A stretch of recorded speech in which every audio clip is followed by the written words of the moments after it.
Okay.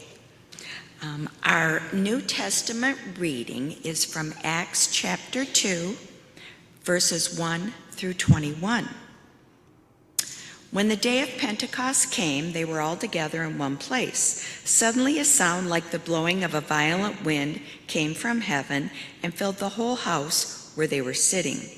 They saw what seemed to be tongues of fire that separated and came to rest on each of them.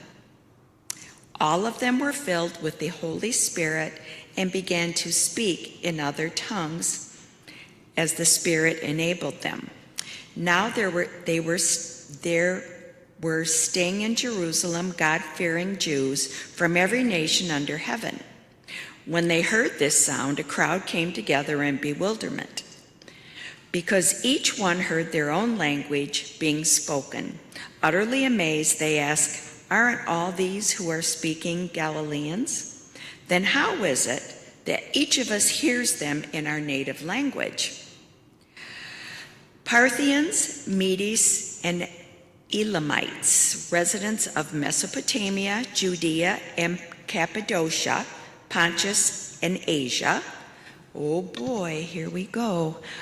Phrygia and Pamphylia, Egypt, and the other parts of Libya near Cyrene. Visitors from Rome, both Jews and converts to Judaism, Cretans and Arabs, we hear them declaring the wonders of God in our own tongues.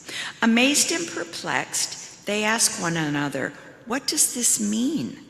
Some, however, made fun of them and said, "They have had too much wine."